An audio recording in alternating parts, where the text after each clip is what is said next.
How often do you think about the Oscars? About how many Oscar winning films there are and how many you've seen? Yeah, there's a few famous Oscar winning films that we've all seen, The Godfather and Lord of the Rings and Titanic, I'm King of the World, all that stuff. But the Oscars have been running since 1927. There are currently over 1,000 films, feature length films, which have won an Oscar. How many have you seen? I did the numbers for myself. It's not many, and I consider myself quite a movie buff. So here then is the premise of this podcast. Every episode, I and a rotating cast of 2 guests will randomly select one of the 1,000 films that have won an Oscar, watch it, and talk about it, with the only requirement being that one of the 3 people on each episode has to have never seen the movie before we talk about it. That will get difficult with Star Wars. Please note that our coverage of a movie does not constitute an endorsement of it. My least favorite movie of 2016, David Ayer's Suicide Squad, won an Oscar for Best Makeup, while my favorite movie of 2016, The Handmaiden, wasn't even nominated for anything. Please also note that our coverage of a movie is not a blanket endorsement of any or all of the people involved in it. A lot of terrible people have won Oscars. Kevin Spacey won an Oscar 20 years before he was outed as an abuser, and Roman Polanski won one 20 years after. But every film, good, bad, or in many cases mediocre, that has won an Oscar is an important part of film history just for being there. And they all, on some level, deserve a tiny bit of consideration, even if that consideration ends up concluding that it's garbage. And with all of that in mind, I am your host, as always, Ellie McConaughey, and with me today is Sam Marchiony. You have a challenge now, Ellie, in addition to the premise of this podcast. You have to find a Martin Scorsese movie I like. And Bradley. Hey, that's me. How's it going? And we are here today to talk about the 2004 film The Aviator, which won Best Art Direction, Best Cinematography, Best Costume Design, Best Film Editing, and Best Supporting Actress for Cate Blanchett at the 77th Oscars, in addition to being nominated for Picture, Director, Actor, and Original Screenplay. My God. Directed by a sterling young man who I'm sure is going to go far, named Martin Scorsese. Sam, I take you didn't like this one? So, I feel like this has the same issue that I had with Killers of the Flower Moon, in that it's got a good core, but it's bogged down by way too much extraneous stuff. Okay.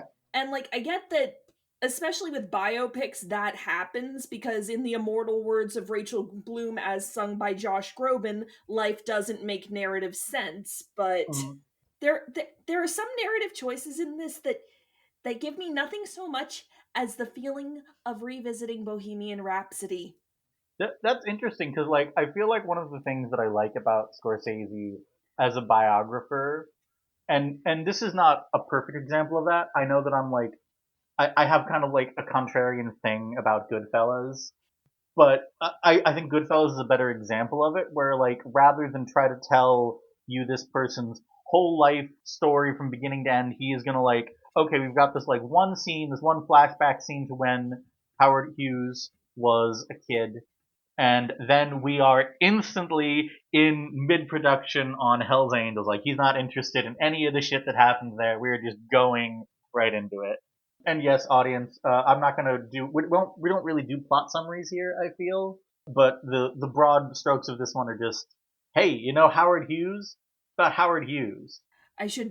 Fuck it, I'll clarify. The majority of my beef with this script has to do with how it treats Katherine Hepburn.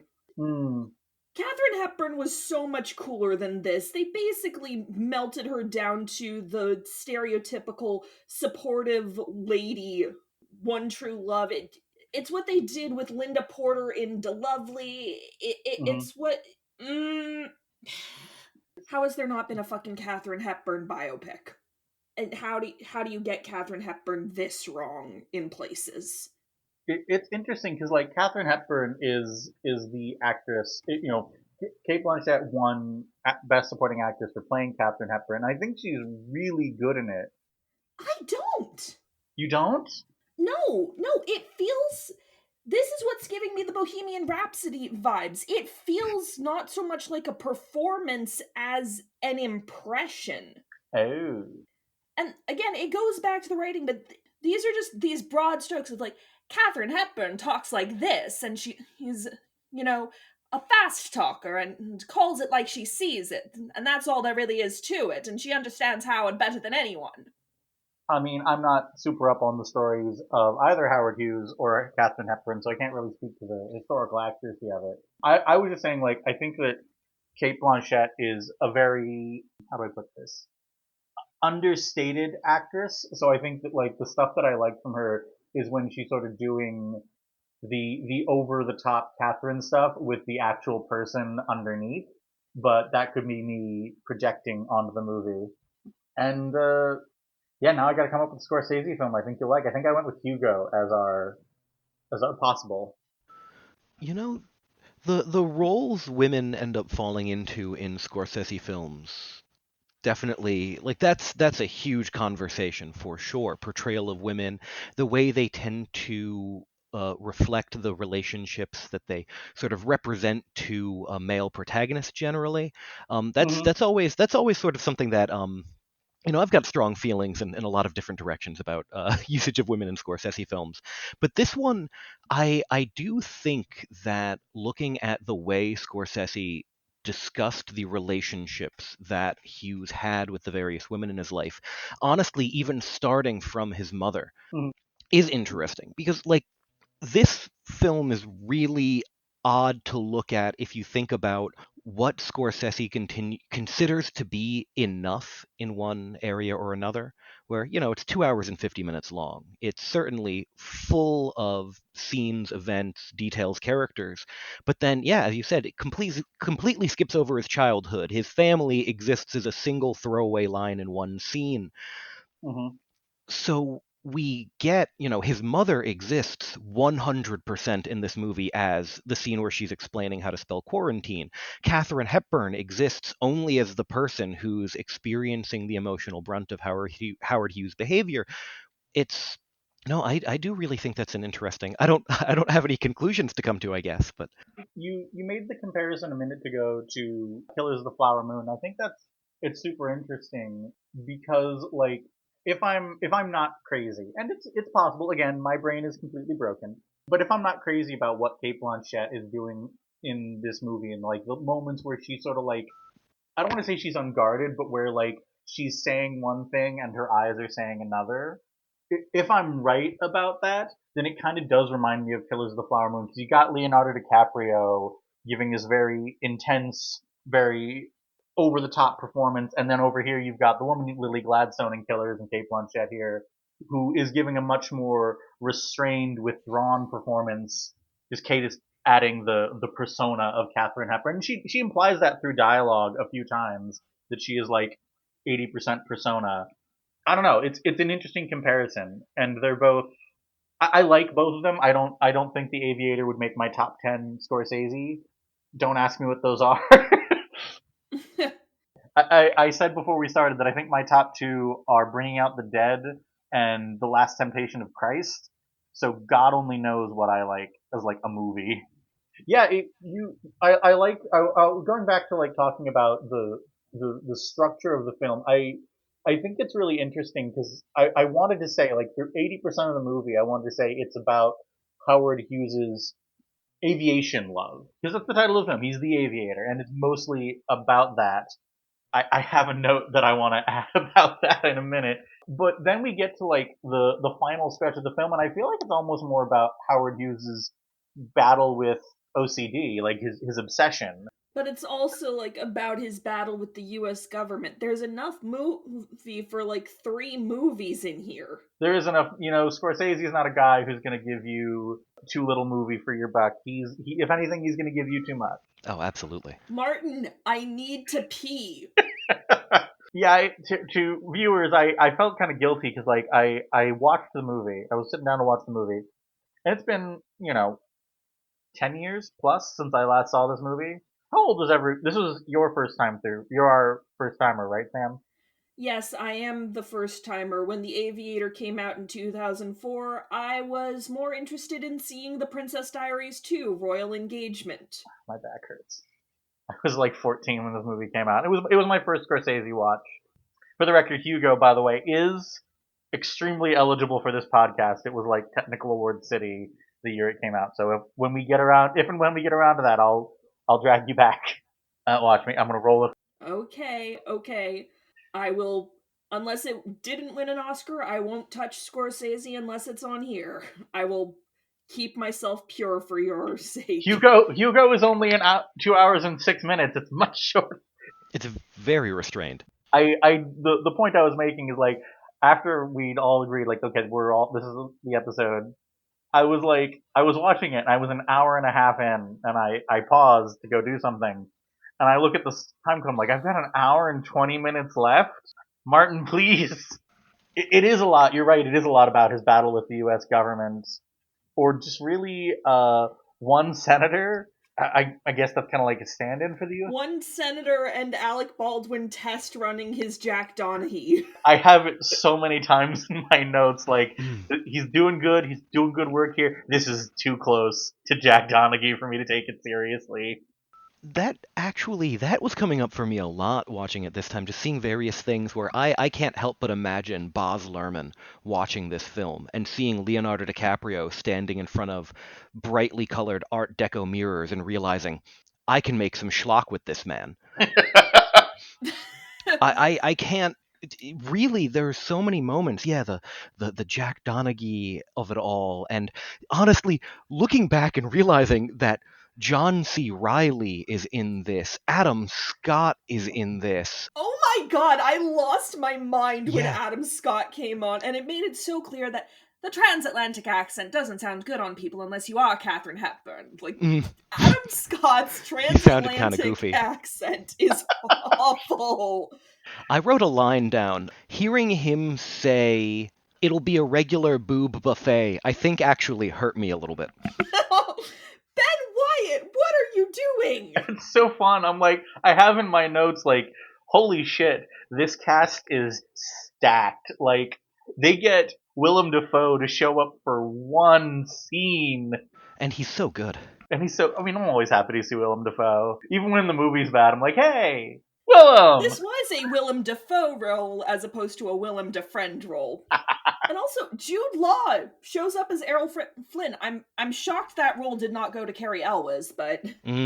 But I was just like, I'm sitting there like, man... And also in 2004, they didn't know how stacked this cast was, because John C. Reilly and Adam Scott weren't, like, names yet, right? Yeah, not really. They blew up later. No. John C. Reilly was already an Oscar nominee by this point. Oh, that's true. That's right, Chicago. I always forget about that, yeah. Justice for Chicago. I love Chicago. I hate Harvey Weinstein, but I love Chicago. If you need someone to play a well-meaning but put-upon man, John C. Reilly's your guy. John C. Reilly, much like Willem Dafoe, actually, he's one of those dudes. I'm like, hey, how you doing, buddy? I'm happy to see ya. Movie sucks, but good to see. I mean, this movie doesn't suck. The trifecta is Willem Dafoe, John C. Reilly, Paul Giamatti. I was gonna say Paul Giamatti's got to be the third. Oh, I love seeing Giamatti. The one who really shocked me, though, one who I absolutely would not have recognized when I was younger, was Matt Ross as Glenn Odekirk, or some may know him better as Gavin Belson on Silicon Valley. And he's in a couple of things. He's in American Psycho. I keep recognizing him in things now, and just wondering, like, how long did it take for me to actually start recognizing his face? I mean, Gwen Stefani is in this movie. I didn't even realize. Brett Spiner, like, I don't know. Stacked to the fucking roof.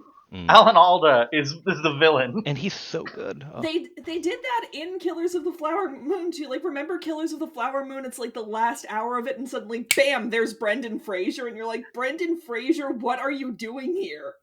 He's doing his best. We love... One day we're gonna get to the whale, and it's just gonna be a unending shriek of rage and agony from me. But Brendan Fraser, love you, buddy. Don't love that movie, but I love you, buddy. You know what else this reminds me? This reminds me of Kenneth Branagh back when he was doing Shakespeare. It does. Like, this is Branagh Hamlet levels of hey, that's Robin Williams playing Osric, or that's fuck, I'm trying to figure out what isn't just me repeating Kyle's bits from his Shakespeare video. That's Timothy Spall as Rosencrantz or Guildenstern. I can't tell which, because fuck it, they're interchangeable. Literally, the joke is they're interchangeable. I saw a production of Rosencrantz and Guildenstern Are Dead once, where in the second half of, like, you go to the intermission, and then the second half they switch who's playing which part. That actually sounds fucking cool, but yeah. It was pretty funny, yeah. No, it's just like, it's a completely stacked cast, and the reason is obviously, like, it's Martin. He's Martin fucking Scorsese. This was like right before, I want to say his next movie was when he finally got Best Picture. Was it? Am I crazy? We have opinions on The Departed here, and yep, The Departed is '06. No, Ellie, you're saying it wrong. It's The Departed. The Departed. Departed. The Departed. Park the car in the Harvard Yard. No, you don't do that. It's a fucking college green. There's no place to pack your car. No, like, so this is like, I don't want to say it's peak Scorsese, because I actually think I like his 2010s to 2020 run of movies better. You got Hugo, you got Wolf of Wall Street, Irish. I really like The Irishman. I don't know if that's a hot take. You got Killers of the Flower Moon now. But, like, this was like, I think everyone sort of thought that Scorsese was going to get a big award at this point, because, I mean, he'd been making movies since the 60s at that point. They had to figure they were running out of time. And I think that this was like their first real, like, okay, we got to actually get him up there, because this was nominated for a ton of shit. And instead it went to Clint Eastwood. Then I went to Clint Eastwood. I don't like $1 Million Baby.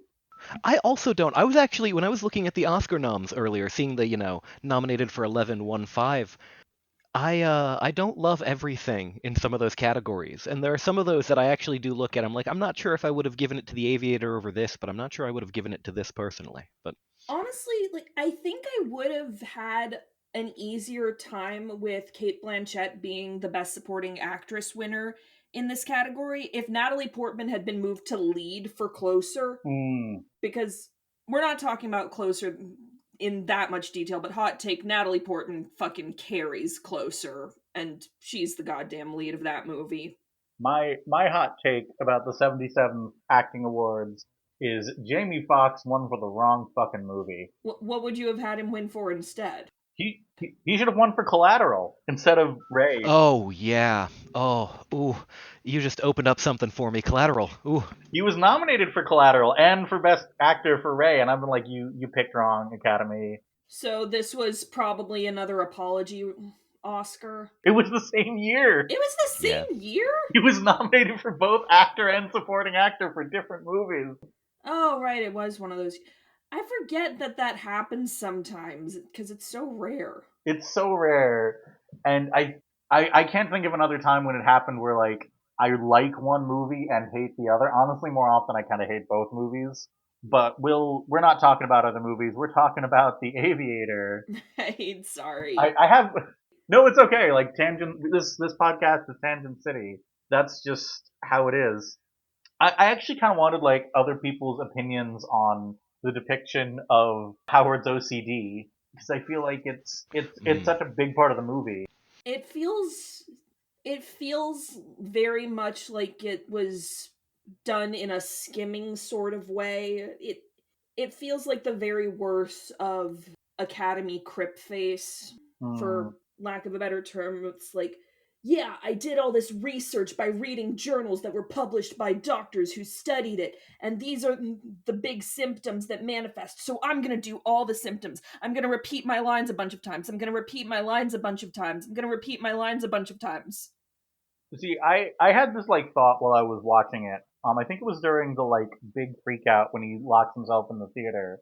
That, like, I think my favorite depictions of the OCD in the movie are the ones that are a lot, like, quieter.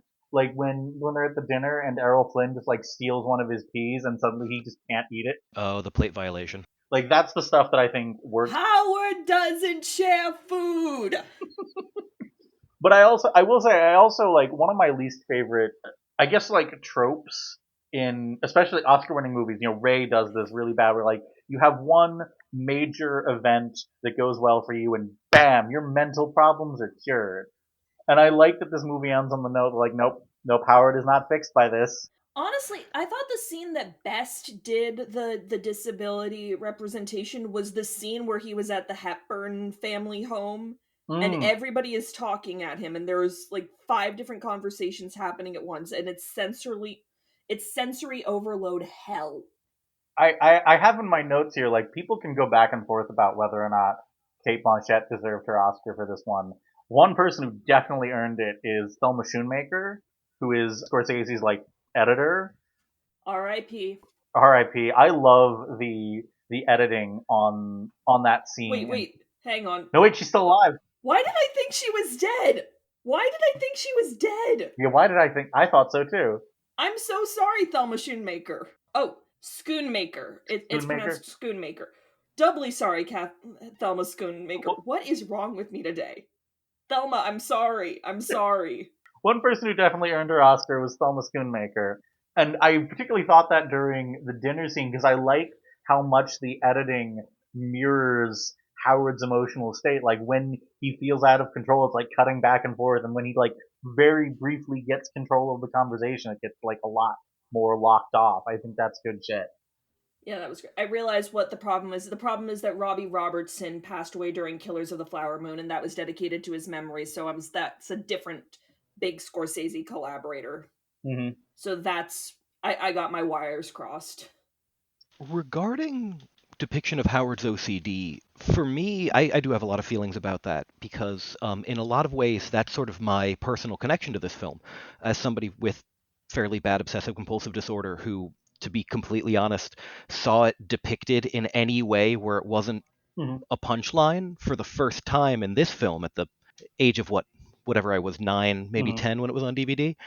So it's kind of interesting because Howard Hughes, his contamination compulsions and his fear of germs, of external contaminants, is pretty well recorded. So there are a lot of things here that are definitely taken from real instances, but then it does still veer into that sort of extreme, presenting it in a way where it needs to be shocking, which I both like and don't like. I like that it's acknowledging the nature of obsessive compulsive disorder as something that can be really genuinely life destroying, like something that will negatively affect every day of your life.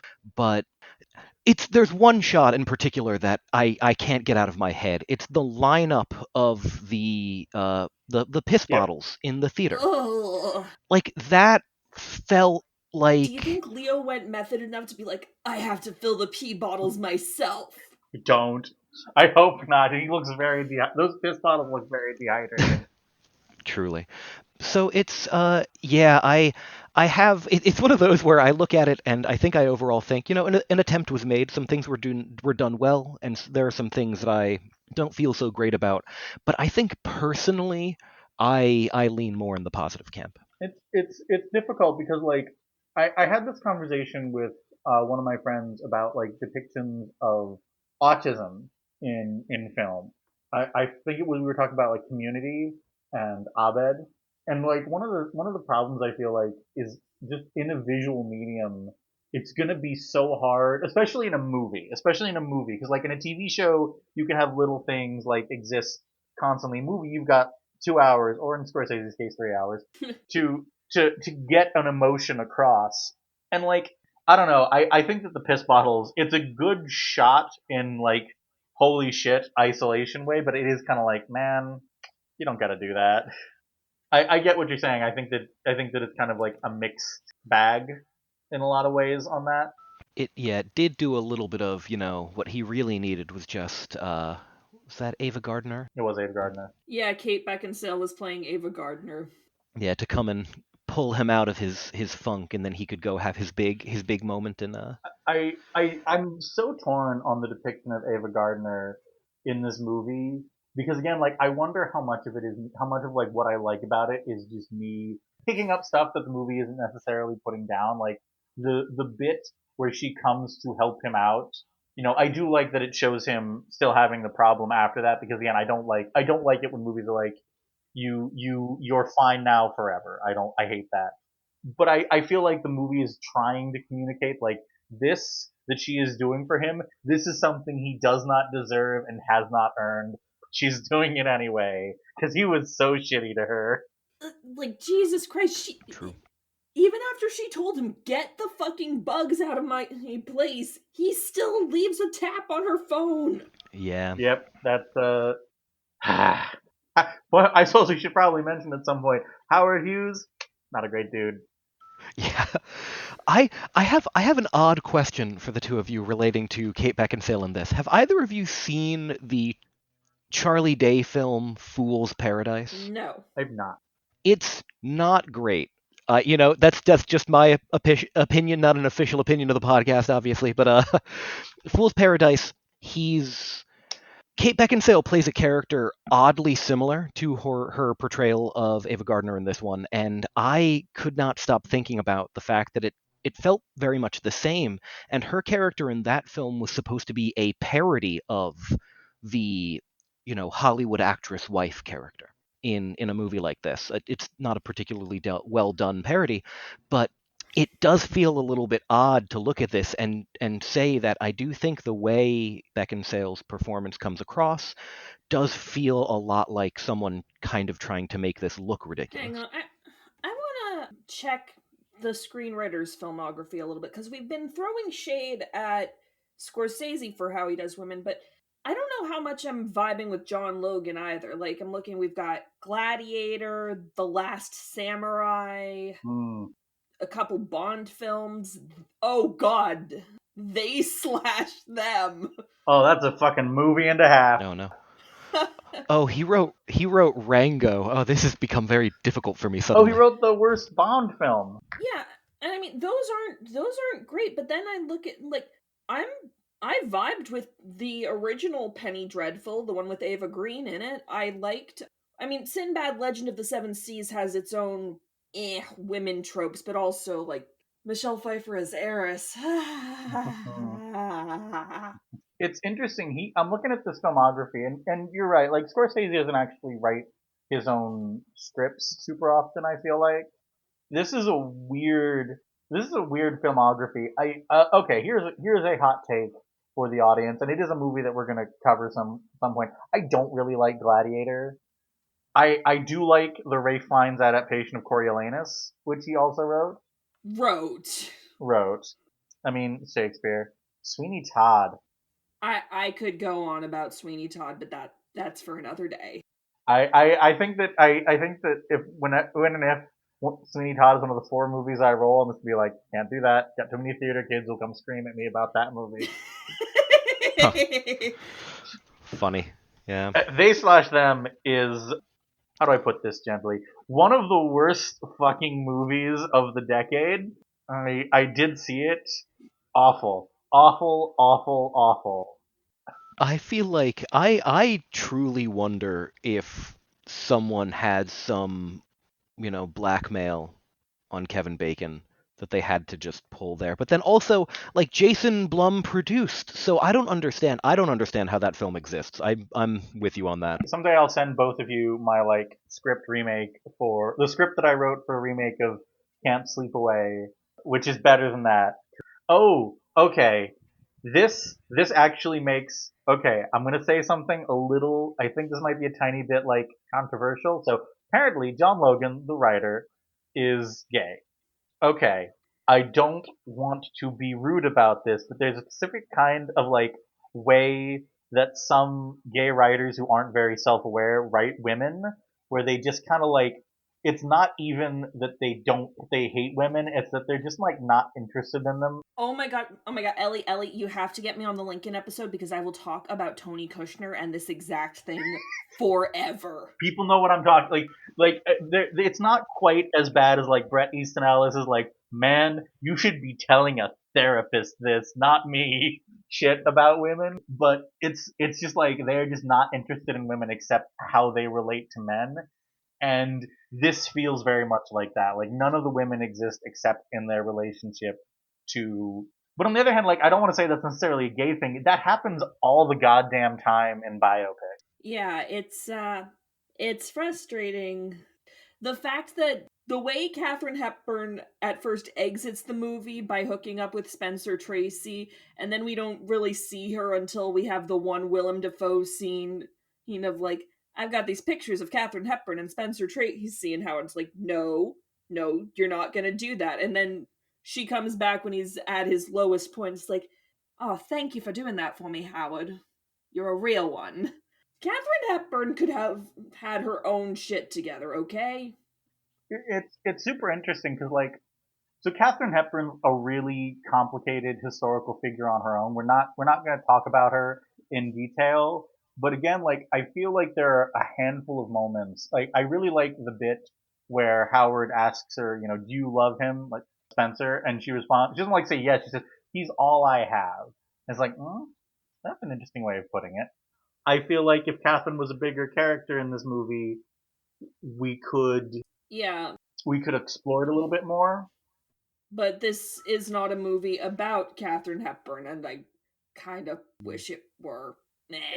We actually, you and me, you were on the Green Book episode, Sam, and you made Todd made the comparison to Oppenheimer, where his wife isn't like a huge character, but she's still clearly a person who has opinions on what's going on and wants him to stop being such a fuckboy. Which is, I think, where the Ava Gardner stuff was going. That shit gets uncomfortable real fast. Yeah. And I to the movie's credit, I think it's very the scene where he's interviewing. What is her name? I have her name in my notes here. Oh, Domerg, the little what's her girl. first name? Yeah, Faith. Oh, the 15-year-old. An important detail, of course. Yeah. The movie is extremely aware of how deeply uncomfortable this is, and it isn't willing to lie about it, which I think is a good choice. Yeah, it's still it's kind of creepy, like how they shoot her in that, in that first scene. Like, did Tarantino take over for a hot second? Oh, Quentin. There is another thing, like the Howard Hughes and younger women thing certainly was an element in this film as well. Both, he dated a 15-year-old, but then something that doesn't come up at all is when they're dealing with Outlaw, Jane Russell was 19, and Howard Hughes basically recruited her off of the street. She was working in an office, I think, and so, I don't want to get to just low-hanging fruit jokes about, oh, Leonardo DiCaprio must have had so much difficulty with this role because of that. But he definitely has a strange relationship with women who he has power over, either social or monetary. There was a line that I actually wrote down. I didn't get the line correct, I know, because I didn't want to go back for it. I was too late in the film at that point. But when he mentions not wanting to marry one of his employees and how that would look, but every woman he's been involved with is in some way on his financial hook. She's working in movies that he's involved with. She's doing anything around there. So they're kind of all his employees in a way. Again, Howard Hughes not a great guy, except for Catherine. Except for Catherine, yeah. I think that there's all I think that one of the things that makes the relationships he has with women that last more than two scenes is that both of them, both Catherine and Ava, are a lot less willing to tolerate his bullshit. Like Ava has that recurring thing where he wants to buy her shit, and she's just like, "No, you can't buy me. Date me, dickhead." Of course, she also nearly gets hit by a car because of him. So. Well, she mentions at one point that she has a husband to go back to, so she has that kind of power over. Hollywood morality back then is super weird. There is one note I have that I wrote much earlier than I think I should have. I don't know. I wrote it fairly early, and then it really kept paying off. It was just 3 words: recurring themes, milk. Milk. The one thing that I would cut, you tell me okay, Ellie, gun to your head, what scenes do you cut to try to get this thing under 2.5 hours? And a lot of the stuff about the outlaw, some of it's very funny, man. That shit gets real weird real fast. Yeah, we definitely didn't need the scene of the boobs and the math. Yeah, I would have. If they'd left that subplot at. I don't remember the entire context, but basically he's talking to some dudes about airplanes, and then he holds up a blueprint for something, and it turns out he's holding up a blueprint for like a special kind of bra. Like that is the only beat you need on that, and the special kind of bra beat blueprint. That is all you need. The rest of it's like gets real weird. It's also like I feel like movies are like his movies are such a small part of this movie. You know, he's much more interested. The movie's much more interested in his plane obsession. There's one scene I have in my notes. Like there's that one scene right at the beginning where he's at the premiere of Hell's Angels, and man, he looks really unhappy there. Oh, yeah, the red carpet Mm. scene. Oh, I actually had a note that I Yeah. liked about that where I really appreciated there are 3 shots where we get a focus on flashbulbs, either broken or discarded flashbulbs.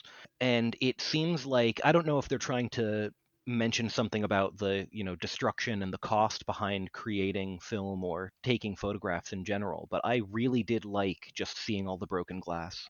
I mean, like to do the legwork the movie doesn't do for it. Like Hell's Angels is a really good movie to make that point about because I think something like 4 or 5 people died making it. Yeah, a few pilots and at least one mechanic as Hmm well. So it was like a a costly movie in more ways than one. I've never actually seen it. I don't know if it's actually good. It's just one of those movies that kind of just exists outside of seeing it almost. Does that make sense?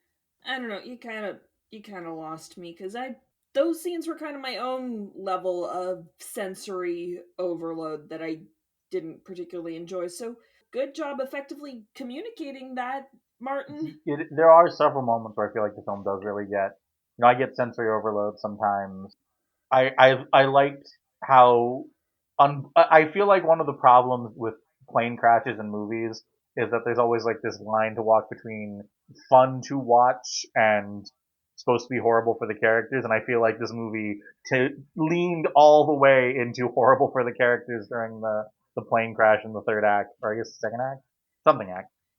I don't want to even try to apply the 3 act structure to this, but that actually gets to a point that I don't think we've really talked about. I don't like the art direction for this movie. I don't like the bipack color with where everything's like red and cyan.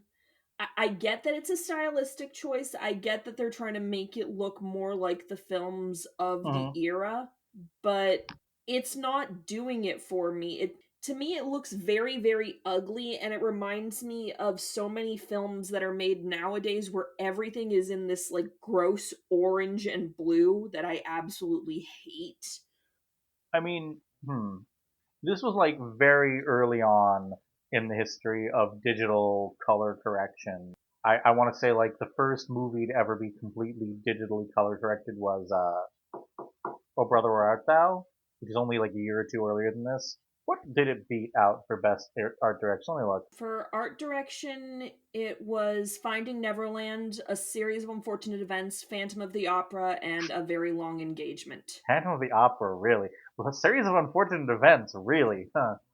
Hey, A Series of Unfortunate Events I get because it's very stylized and quirky and Uh-huh. enjoyable.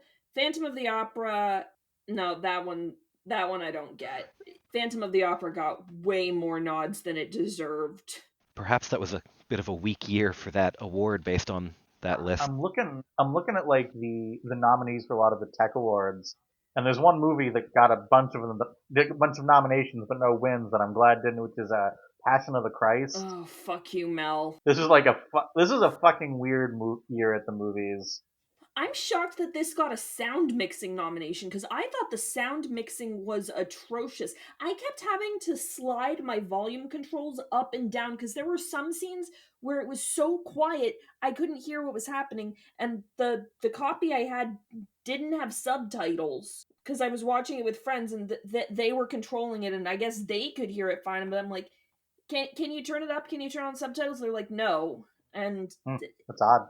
so I couldn't fucking hear some of the shit that was being said, and then we'd get to like an airplane scene and I'm like, oh fuck, Uh-huh. that's loud. This is a looking at the overall winners. Like this is a year where I feel like there were a lot of good nominees, not a lot of good winners. I mean, Sideways is there. I like Sideways a lot. Eternal Sunshine of the Spotless Mind. Closer, you mentioned. Oh, I guess that one screenplay. Okay, Eternal Sunshine one screenplay. Before Sunset. Ooh, how come that didn't get any? Because it lost to Sideways. Sorry, I'm looking over the winners. If you're at, for a lot of the things where you're asking how come that didn't get a blank, I'm gonna just say one word: Weinstein. Weinstein. We are eventually. I feel like at some point we're gonna have to do like a special episode on Weinstein's effect on the Oscars because it was like I feel like people don't really get. Okay, the best way I can sum up Weinstein's effect on the Oscars, I don't know if he's the one who did it, but he is definitely the reason Crash won. He introduced the mechanics by which a movie as bad as Crash could win. That is all I will say for now. I don't think Weinstein. We can blame this movie on Weinstein. I mean, I would like to hope that this movie succeeded in spite of Weinstein, but at the same time, like, that's an L, Martin. That's an L. Oh yeah, Miramax, there it is. Bummer.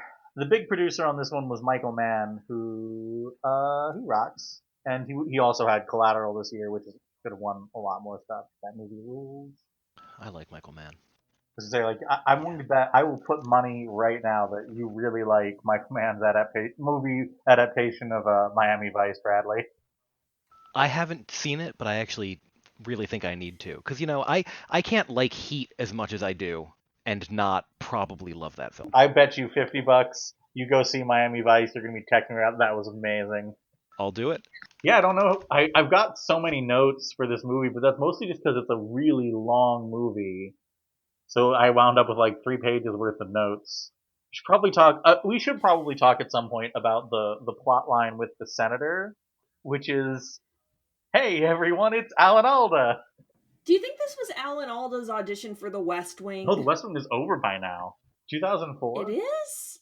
I thought it went in '06. Let me look. He was in like the last season as the world's most likable Republican. Oh yeah, it did run until 2006.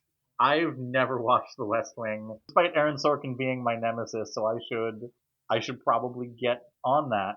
No, I've given you the summary of what Alan Alda does in that final season of The West Wing. He is the world's most likable Republican. I mentioned earlier that Alec Baldwin is doing something just a little too close to his character on 30 Rock, and Alan Alda plays Jack Donaghy's father on 30 Rock.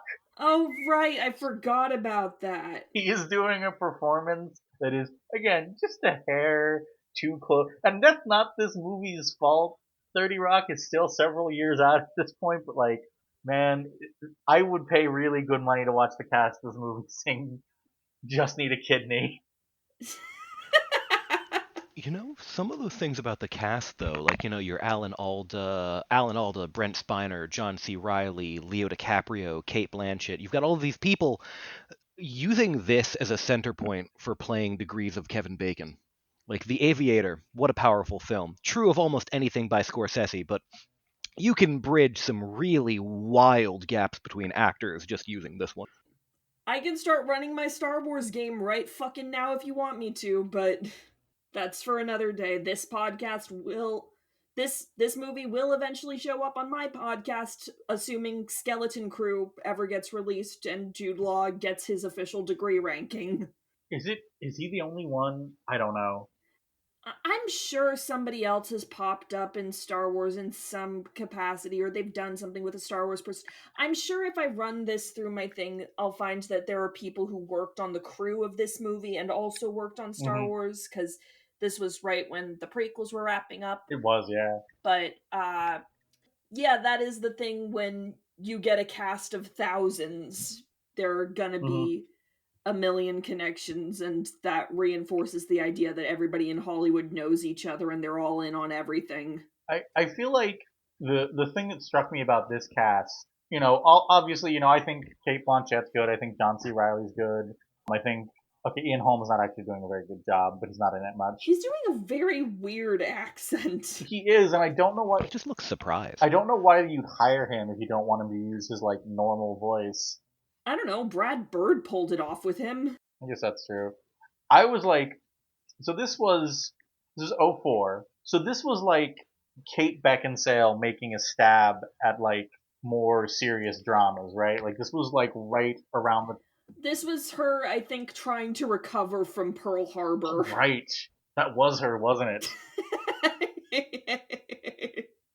It's just like, I feel like she's a better actress than she gets credit for, but she kind of, like, after... Oh god, yeah, she had a bad run between Pearl Harbor and this. She had, well, I mean, Underworld's not bad, but the movie she did before this was Van Helsing. Man, Van Helsing, the dark universe of mid 2000s movies. You know, there's another kind of interesting connection between this one and Pearl Harbor, though, in that apparently the look of the CGI planes in Pearl Harbor is the reason why they opted for models for a lot of the plane sequences in The Aviator. And that was something I only looked up because in that first sequence doing the aerial shots for Hell's Angels, I really did find myself thinking, wow, this sequence hasn't aged super well. Like the rest of the film looks, it looks like it looks. It doesn't feel that shocking or abrasive, but seeing those planes fly around, something about that really just caught me off guard and kind of took me out of the experience. Which is kind of funny when you remember that we have a scene towards the beginning of the film where Howard's like, I need clouds that look like big boobs filled with milk so that I can show how fast the planes are going. Like I said, it's a film about milk. Milk. It cats, shaking hands, milk. Oh god, you reminded me that cats exists. If I told you that not 6 days ago, or I guess 5 days ago, I saw a production of Cats in New York City, would you believe me, Sam? I would believe you, because I've heard that that's one of the shows the revivals that have gotten so close to making it work, and then they have to get to the end and say the line, a cat is not a dog. Look, we're not gonna go into Cats too deep right now. I'm just gonna say it makes way more sense as, like, a drag ball than it does as anything else. No, my point was just that, like, this was, Cate Beckinsale did make a stab at more, like, I don't want to say legitimate movies, because, like, what's legitimate fucking mean? Prestigious movies. Prestige movies with Pearl Harbor, with this, and, like, I feel like she just bounced off it and just, you look at her...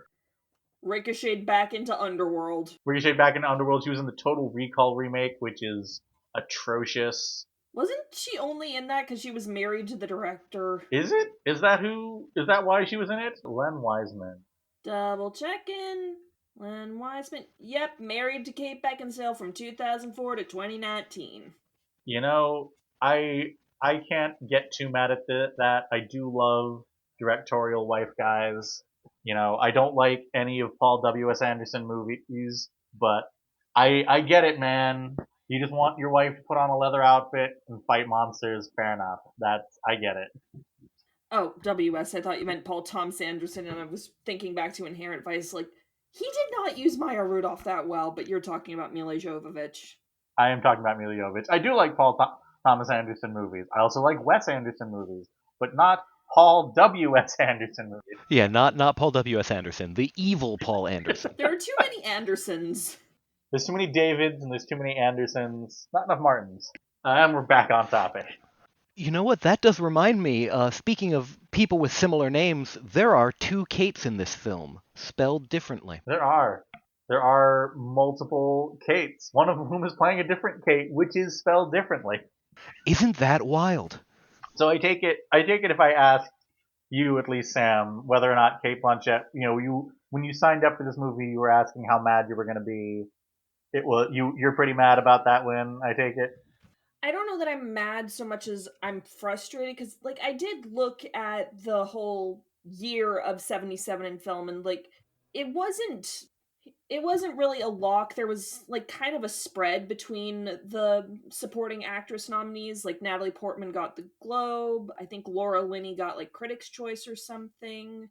But, you know, Blanchett got the BAFTA and the SAG, and then it was like, okay, yeah, she's getting the Oscar. And again, I feel like it's not the performance that's frustrating me, it's the material, and I feel a little bit like this might have been, you know, another instance of somebody winning for the wrong film. Like, I think this was kind of partially an apology for not awarding her for Elizabeth, because instead Gwyneth Paltrow won in 98, or wait, has she been nominated since that? She's won twice. Right, she's won twice, but she was nominated in 98 for Elizabeth, lost to Gwyneth Paltrow. Then this was her next nomination. She won for that. And she didn't get another nomination, and then she got nominated again in 07 and 08 for supporting, as well as a nomination in 08 in leading for Elizabeth the Golden Age, which I hate. We won't talk about it. And then she wins in 2014 for fucking Blue Jasmine, Woody Allen. What struck me looking at her like wins is like, so I love Cate Blanchett. Obviously, you know, I'm a Lord of the Rings gal. I love Galadriel's one of my favorite characters. Also Carol. Well, that was going to say, like, I don't think she usually wins for the performances I like. She didn't win for Tar. She didn't, you know, we take a shot. Ellie's thinking about Todd Haynes. She didn't win for Carol or I'm Not There, both of which are incredible movies. She won for The Aviator, which was a good performance. Even if not one of her best. I don't like Blue Jasmine, and not just because I don't like Woody Allen, but I also just don't like Woody Allen. Yeah. Cate Blanchett is so phenomenal, and I'm Not There. Just absolute. And like, I'm Not There, I can understand because like I'm impressed that got nominated. That is a pretty out there movie to get. That's more biopics should be like that. But Carol, you're not going to give it to her for Carol. Wait, who beat her for Carol? I want to say Brie Larson. Oh yeah. I don't think I've seen Room, which is odd because I do actually like Brie Larson a lot. I like Brie Larson too, but I'm gonna suspect Brie Larson's never worked with Martin Scorsese, because I don't think she sees a good part for her being in a Martin Scorsese movie, just based on his track record. I mean, like, I don't know if I necessarily want her. You know, I don't want someone to force themselves to be in a movie that they don't particularly want to be in, or to like write a character in that they don't want to write in if they're going to do it badly. I was going to say that I don't think Brie Larson has been in a Martin Scorsese movie because she kind of dropped off the movie. How do I put this? The like acting for quite a while after Captain Marvel. Like there was that stretch in Captain Marvel. She was doing a bunch of stuff, and then she's just like meh, which is a shame because I think she's really good. I think she's really good in a lot of stuff. I mean, she made stuff in between, you know, Captain Marvel and the next Captain Marvel. Like, she did her directorial debut, and That. Was that Unicorn Store? yeah. I saw that. Yeah. That was before Captain Marvel. That was. Huh. Oh, it was? I thought it didn't get released until afterward. Brie Larson has had a weird thing, and you know, I kind of respect it. Oh, I definitely respect Brie Larson for not like, you know, if I probably wouldn't want to deal with a lot of shit given.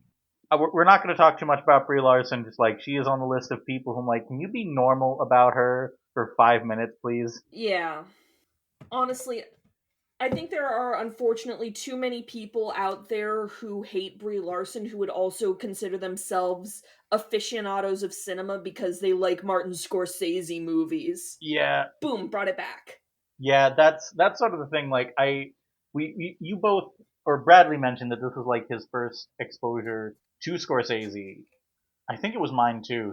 This came out in 04, and it's like, you know, it's a movie that your teacher can like put on, or like a parent can put on. Like, Can it? Isn't this rated R? it's rated PG-13. Oh right, there was only one fuck. Only one fuck. And no boobies, just Leonardo DiCaprio's ass. Or I should say no bare boobies. I'm gonna throw out my controversial opinion. They should have made it rated R. He should be hanging brain in that scene.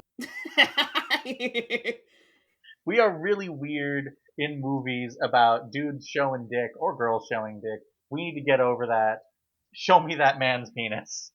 Oh, he won an Oscar for eating a horse liver or whatever. No, win an Oscar for showing me your dick, Leo. Don't know where I'm going with that. All right, show me where I need to sign the petition. People were losing their to date the recording of this episode. People were losing their shit all last year because some dude on all last week because some dude on House of the Dragon showed his dick. I'm like, how many tits have you seen on those shows? It's equality. It is. You know what? Looking at that though, even considering look. No, it's not equality until there's 10 dicks exactly in one shot. That's true. But it is interesting to look at just kind of considering honestly the progress angle on this. Considering now we're in 2024. This was 20 years ago. So 20 years ago the idea of Leonardo DiCaprio hanging dong going full Thunder Gun in this film, completely unrealistic, right? But then look back at actually one of my favorite cuts of this whole film is Leo delivering the line, "Who doesn't like tits?" and then hard cut to the MPA. A little bit Scorsese being like, "Let me throw one of my personal opinions in here." And you can't resist one dig at the MPA. I would have gone for a few more, but that's just me. But they were completely scandalized over something that I think a lot of people now would look at and say, "Oh, that's daytime television." They didn't want the Outlaw released for that, and then now we're in an era where you can show a lot more without drawing quite the same level of ire. Certainly there's a lot more progress to be made in terms of artistic expression, but it reminds me of the Game Changer episode of Sam Says, when Sam says you can't swear for the rest of the episode, and they quickly learn that cum does not count as a swear, so they're just screaming cum over and over. I do think that there is the way we talk about nudity, especially male nudity in film. I mean, the way that the male body is framed when it's naked is so consistently, and it is in this movie, comical because people are used to male directors who don't want to shoot those things erotically. And obviously there's exceptions to that. Challengers, the male body is very sexualized in that. But we don't get to see dick. We don't get to see dick. We also don't get to see tits. So equality. Ellie, I'm sure you know exactly what I'm thinking of here as reference material and who I'm taking this idea from. But yeah, absolutely. There is this tremendous discomfort among, in particular, male directors to sexually frame a masculine body and say, this is a sexy thing. You're supposed to be aroused by what you're seeing. Bradley, are you and I both cribbing notes from Dan Olson's video on 50 Shades? Oh, 100% right now. I mean, I don't really think that Leo's nudity in this is sexual, though. This feels more like nudity as vulnerability and patheticness. Right, that's what I'm saying. I think that there is a consistent discomfort among male directors in framing a naked male body as something you are supposed to go ooh, I want some of that. And I'm more into women than I am men, but I am into men. And one of the things that sort of struck me is, you compare male nudity on Game of Thrones, which has full frontal nudity, versus Mulder in a Speedo 20 years ago. The directors of that at least understood women are gonna want to look at Mulder in this Speedo. Just a thought about Leo naked. Yeah. Yeah. Yeah, where it's a naked man will either be, in this case, in a low moment, or he's being praised for strength. You're supposed to admire. I mean, I think this was also. Let me look at Leo's filmography, because I'm trying to remember if Leo was breaking out of his teen heartthrob era at this point, or if he'd broken completely. Because, Catch Me If You Can was probably his last, young heartthrob. Mm-hmm. And, the very next thing he does is he teams up with Scorsese for Gangs of New York, and now it's all, I'm a serious actor. I like, I think Leo's a good actor. And like, I agree that his thing about like not dating women past the point they turn 25 is like, that's fucking weird. That's another person who I'm like, can we be normal about him, please? Just like normal for 5 minutes. Because speaking of men being framed for consumption, the TV, I remember, I was there in the 90s. TV was really weird about Leo sometimes. Yeah, yep, I remember, like, him getting a shout out in the Lindsay Lohan Parent Trap. Yeah, I think that's, broadly speaking, all I've got to say on The Aviator. I mean, like, I've been critical. I still think it's a pretty good movie. I think I probably have taken it over Million Dollar Baby winning. Someday I will talk about my issues with Million Dollar Baby. I would be more willing to watch this again than I would be willing to watch Killers of the Flower Moon again, but at the same time, I don't really want to watch either of them. So, Ellie, your challenge still stands. I have a few nominees. Although, as I've said, I actually don't think that my favorite Scorsese films usually win Oscars. Looking over his filmography and my favorites. Well, you got Last Temptation of Christ didn't win anything. King of Comedy didn't win anything. After Hours didn't win anything. Bringing Out the Dead didn't win anything. I don't think so. Hugo, I think, is gonna be our best shot if it's gonna be on this podcast. If not, go watch The King of Comedy. That movie rules. If you want to see Joker, but actually good. Yeah. Actually, I was gonna say The King of Comedy is so good that Todd Phillips was like, I'm gonna make this and put the Joker in it. Okay, see, you're not making me want to watch King of Comedy by invoking Joker. I don't like Joker either. Again, I don't know if that's a hot take for my audience. I know that's not probably a hot take in this company. It's like, I think the funniest possible thing I could do is if I roll up Joker, we just watch The King of Comedy instead and talk about that. That's brilliant. Yeah, watch The King of Comedy and also the first half of Taxi Driver and be like, we watched Joker. We watched Joker. We'll talk. Maybe one day we'll talk about Joker. Not today. Anyone got anything they want to plug? I am the host of 6 Degrees of Star Wars, the podcast where we explore all the ways George Lucas's flagship franchise surrounds us, binds us, and penetrates us in the landscape of cinema. Available wherever pods are cast, so check that out. Bradley, you got any social media or projects you want to plug? I know the answer is probably no. I don't. Yeah, I've got nothing going on. All I'll say is, all right. Get out more, see a fucked up movie. McConaughey. Yeah, go see something weird. Go watch something that disturbs you, and then feel bad. And it's a great experience for real. Look, Sam, we can bash Matthew McConaughey all we want in private, but that man is my cousin, and we are. I'm not actually. Listeners, I'm not actually related to Matthew McConaughey, last name aside. Don't tell him, though. I am going to talented Mr. Ripley him. That's good. That's a good move. As always, I can be found on Football and Tuxedos at tumblr.com, with dashes between all the words, and on Twitter and Blue Sky at LSR42. My Medium page is also LSR42. I post there once every 6,000 years. And you can also find at iwanttoreview.blogspot.com my blog where I reviewed every single episode of The X-Files and The Lone Gunman. It took me 7 years. And next time, I'm giving Sam a break, only a brief break, as I'm bringing back some other people to talk about 1954's The Country Girl, starring Bing Crosby and Grace Kelly. Should be a good time. I'd never seen this. I think all three of us, but I in particular, are fulfilling our never seen it. And so thanks for coming out. Hope to see you for The Country Girl.